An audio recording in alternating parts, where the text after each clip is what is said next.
Hey, welcome back to the Fit Survive channel. So what I have here today is a limited edition knife from Victorinox. So this is their Companion. You see it's got some wooden scales. I'll get into the tools right here in just a bit.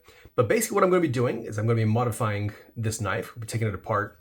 I'll be changing the liners for some custom liners. I'll be adding a Spyderco blade. But what I want to do is I want to give you guys an option to be able to help me choose what I add to this, the liners and the Spyderco. So I'll be showing those options here in just a bit. But first I want to go through and kind of show you this limited edition knife, kind of tell you a bit about it. So you can see here it has wooden scales and it has a laser engraving. And so the laser engraving is supposed to be inspired by Switzerland itself.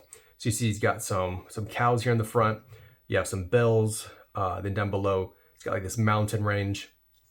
On the back, you see it's got some trains, some watches, some skis. And this is like a, what is called the cable cars. So anyways, just some stuff that you'd find in Switzerland. And so I think it's pretty cool that they did that, kind of like hints of Switzerland. So pretty cool. One of the things that I found that I kind of disappointed was, this is a brand new knife. You can see that the scales here, they're not flush with this liner. Same thing over here. So it's kind of awkward that, they didn't do a better job of actually getting this to fit the way it should fit. So anyways, we'll be taking care of that whenever we disassemble this and then reassemble it. We'll make sure that you don't have any of these gaps like that. So the unique tool in this Companion knife, of course, is their box opener. This has replaced the can opener. And I hope that they keep this tool because I find that much more useful than the can opener itself. And so it has these serrations that are like really super sharp. I'm sure this would do a lot of damage to some cardboard boxes. Up here also, it's really sharp. So basically you stick this into a cardboard box and just pull it and it'll cut right through it. I won't be demonstrating that in this video because I want to keep the tools nice and pristine for our mod that we'll be doing. All right, then the rest of the knife is going to be almost like a climber. So we have the bottle opener, then you have the scissors. And this is a 91mm knife. All right, there's the original blade. And then here's the other thing that is different about this model is that it has the nail file.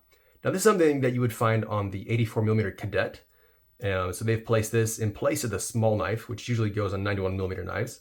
So kind of cool that they added this to this also. In the back, again, is what you'd expect. You have the corkscrew, parcel hook, or the universal hook, and then also the awl on the back. All right, so you also will notice that these scales do not have any accessories. So no toothpick, no tweezers on them. Nothing like that, no pin here behind the corkscrew. So anyways, what I'm going to be doing, like I said, we'll be taking this apart, we'll be changing the liners, and then adding a Spyderco blade. But here are the options basically that I'm looking at right now. I'm going for either brass or black G10. I guess we could do carbon fiber too, it's kind of cool. So anyways, I think the brass would look great with the wood. I think it's also really good matching with the gold and then the wood together. So let me know what you think about that. Or if you'd like to see the black G10. Black is also very classic. It matches anything. And so I think it's a good option also. Maybe there's some other options out there. Maybe if you'd like to see something more wild like orange or green, you go ahead and give me your thoughts. But these are the main two that I'm thinking right now. Either brass or the black G10. The black G10 is going to keep it much more lightweight. Whereas the brass, of course, is going to be adding some weight to it, and plus the brass will get a patina over time, which again, some people like that, some people don't. So anyways, be sure in the comments, let me know what you think about that. And then for the Spyderco blades, I also have three options that I'm looking at right now. So the first option is the Spyderco Dragonfly 2, it's a Wharncliffe. All right, it's the Wharncliffe, of course, you can see this shape right here. And so that's the first option, and what I would have to do if I use this is I'll have to add it on a layer of its own. And so I'll probably place it right here next to the blade layer. Although I'm contemplating maybe removing the blade. But if I remove the blade, then also I'd have to remove this nail file. Which is kind of unfortunate because if I remove the nail file, you're losing some of the elements of this Companion knife. So anyways, still kind of trying to decide about that. If you have any ideas, if I should keep this blade and nail file layer or if I should eliminate it, let me know what you think. All right, so that's the first option. The second option is also going to be a similar size. So this is H1. You see it's serrated. It's also got this kind of like claw shape to it. So I've never placed this in a Swiss Army knife before. but I plan to, and I already know I've already sized it up, so this won't be any difficulties doing. So anyways, if you'd like to see that, I can add that to this knife, and it's going to have the exact same issue where it goes on a layer of its own, and so it would be hindering access to the original blade, which gives me the dilemma of keeping it or eliminating it. And then the last and third option for the Spyderco blade is going to be the roading.